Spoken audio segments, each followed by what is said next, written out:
There are dozens of telling and retelling of the story of the Pound Gap or the Killing Rock Massacre. In the beginning, before, during, and after the trial, very little official information was given to the local population. In addition, the people of the mountains knew about some rather odd events surrounding the crime. This was thanks to the newspaper articles that started appearing shortly after the massacre. They knew that the Letcher Pike County Circuit Judge had issued a statement declaring that if Dr. Taylor or the Fleming brothers returned to Kentucky, he would have them hanged without trial or jury. They also knew that after the indictment naming Taylor, Adams, and the Fleming brothers was issued on June the 3rd, several odd events happened before Taylor was captured in July. Henry Adams had turned himself in and was released on bail. On June the 9th, Sheriff Holbrook would receive the first of 3 letters from Dr. Taylor and the Fleming brothers telling him that they were innocent and that they were being framed. They also claimed to be fearful for their lives and offered to turn over state's evidence claiming that some prominent individuals were involved in the crime. What's more is the fact that they told the sheriff in the letters where they were and offered to turn themselves in, if the sheriff would provide an escort to the county seat. To the people of the area, these are not actions of guilty men would take. And why would a sitting Kentucky judge threaten these men with death if they returned to Kentucky? In every story we could find about the actions of Taylor, Adams, and Flemings prior to the gunfight which occurred on July 17th, they are never described as behaving in a manner one would expect of men on the run. This is also attested to in the transcript of the trial, a transcript that would be celebrated by Charles A. Johnson in his 1938 book, quote, An Illustrated History of Wise County, Virginia, unquote. Mr. Johnson is ecstatic that he was able to temporarily get his hands on the transcript. The question becomes, why was Mr. Johnson so happy to have, quote, the only existing copy of the transcript, unquote. We believe that Mr. Johnson may have answered this question on page 495 of his book, when he asked some questions of his own. Mr. Johnson asked, quote, was the Red Fox proven guilty beyond all reasonable doubt for the crime for which he was charged? Was the verdict of the jury rendered against him a just verdict? Was the action of the Supreme Court of Appeals in refusing the prisoner a new trial and affirming the judgment of the lower court sound and beyond criticism? There has been much conflict and diversity of opinion among the older class that has been handed down to the young generation as to just what the evidence really was on which the jury passed the verdict of guilt, unquote.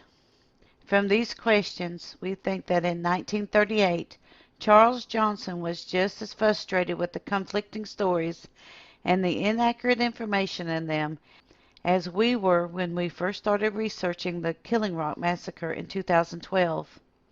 However, even with the transcript of the trial, Mr. Johnson himself falls victim to false information in the telling of the massacre. The easiest example of this occurs on page 378 of the book. Near the bottom of the page, Mr. Johnson repeats the story of Doc Taylor guarding Todd Hall. In the many retelling of the story, it is claimed that Doc Taylor abandoned his guard duty during the night, slipping off in the early Saturday darkness to prepare and commit the massacre later that day. This story is one of the easiest to debunk. Todd Hall was tried in the later part of January 1892 and sent to Lynchburg, Virginia to await his appeal in early February. He was returned to the Wise County Jail in September 1892, even though he had access to certain individuals involved in the trial of Dr. Taylor and the transcript from the trial. He did not have easy access to the type of information we have today. To be critical of Mr. Johnson, his book is hard to follow, especially in his telling of the events which happened around the Pound Gap Massacre. Instead of following a linear timeline, Mr. Johnson jumps around topic to topic and subject to subject. This is a very odd way in which to write a history book. Although we have long had access to his book, Some of it has never been clear. It is only recently that we have gained access to more information. This has helped us to clarify some of the information given to us by Charles Johnson.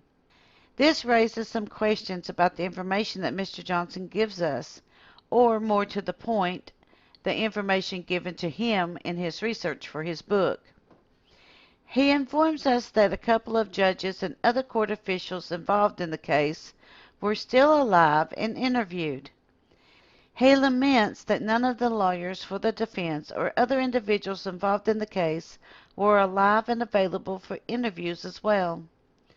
Again, this is highlighted in his own words when he said, quote, "There have been much conflict and diversity of opinion among the older class that has been handed down to the younger generation as to just what the evidence really was on which the jury passed their verdict of guilt." Unquote. To present the trial of Dr. Marshall Benton Taylor and the evidence that was presented both for and against him will necessitate the need for multiple videos. We intend to present these videos in trial fashion, first giving the evidence for the state, then presenting the evidence for the defendant.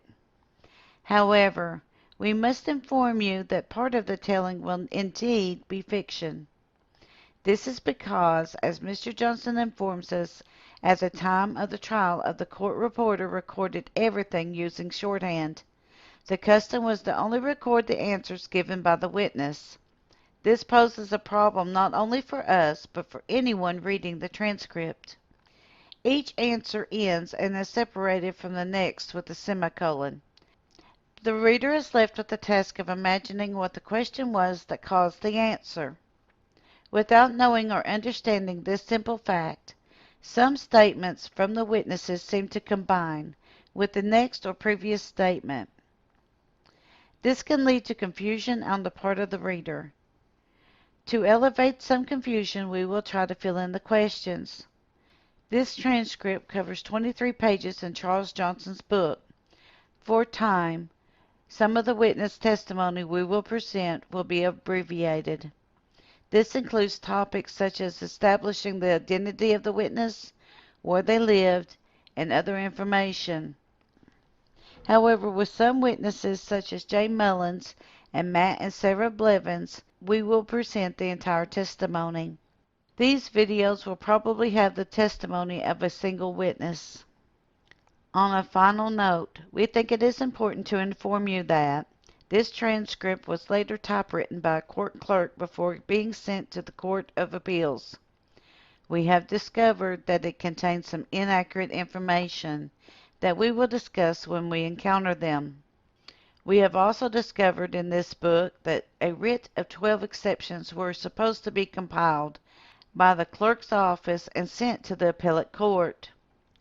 We know from other sources that this writ was never received by the appeals court, and that at that time of his book, Mr. Johnson informs us that what those exceptions were has been lost to time, and as of this video have never been found. Thank you for continuing to support Kentucky Tennessee Living as we bring to you the history of the Appalachian Mountains. Please like, subscribe, and share below. Also hit the bell for notifications of future videos. And once again, be sure to leave us a "Hey y'all" in the comments section below.